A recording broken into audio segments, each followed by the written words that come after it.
I'm Sam Slater from FundCalibre, and today I've been joined by Bryn Jones, manager of Rathbone Ethical Bond Fund. Hi, Bryn. Hi, Sam. So, you use a negative screen on this fund, which basically means that you're excluding certain types of companies. Which ones do you exclude, and has that changed at all over the last sort of decade? Yeah, we use a number of negative screens, so armaments, for example, so weapons, high impact on carbon, so this includes miners and car manufacture, obviously alcohol and pornography, gambling, tobacco are the main ones. Also we use things like animal testing, so again that excludes most pharmaceuticals, and more recently we've added predatory lending. So in the last 5 years, that's been added to. Okay, that's things like Wonga used to be, is it? Yeah, although they haven't really got that much debt, but things like doorstep lending and high rates of interest are things that we're very conscious of. Okay, and you also use a positive screen, so looking for something positive that a company does. What type of things would that be that you look for? Here we're looking for things that have big improvements in environment, to society. Employment practices, this is very important to us, things like gender and working life balance for people in firms. So there is a whole list of positives that we're looking for. And in terms of what we're looking not just for the fact that, for example, corporate community investment, maybe they do a small amount of charitable donations. It has to be a significant amount. So it's not like a box ticking exercise. It's actually that they have a positive contribution in some way, in a significant way. Okay. And are there any differences when it comes to researching ethical bonds to how someone might research ethical equities? Well, it really depends. I mean, this whole area of sustainability and ethical, it really depends on each management firm on how they do it.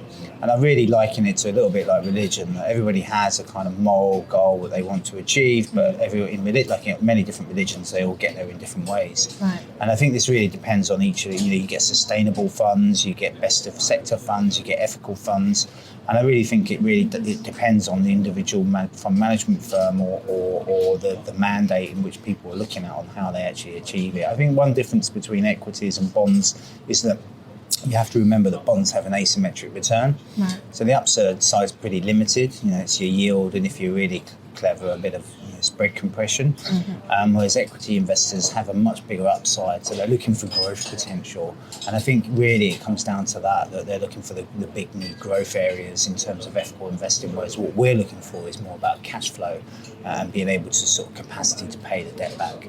So does that mean you'd actually end up with a completely different set of companies than perhaps someone like David Harrison on Rathbone Global Sustainability? The Rathbone Sustainability has a different mandate in itself. It's looking for sustainable companies, not necessarily ethical companies, right, okay. But also in terms of the financial metrics that businesses have. We, as bond investors, I don't want start-up growth companies that might go bust on me. I'm looking for companies that are generating income. So very much we're looking for it through a different lens. Okay, thank you.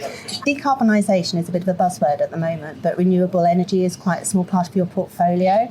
Is that because there aren't these attractive bonds, or do you see this changing in the near future? One of the issues with decarbonisation and some of these renewable energy businesses is the fact that a lot of them are growth startup businesses, and some of the cash flow can be potentially at risk. Yeah. Now, we do invest in renewable energy businesses where there's strong cash flow or strong security, like some of the offshore wind farms that are maybe insured by the EIB. And that means that we can really feel our cash flow is secure. Okay. As the market matures, what we're finding is some of these startup businesses then have been through their growth potential, have actually started, and the project finance has been done. They're then generating cash, which is when bond investors move in, the equity investors move out and go on to the next big higher return on equity. So I think as we go to a more mature market, bond investors will get more involved in these. Great stuff.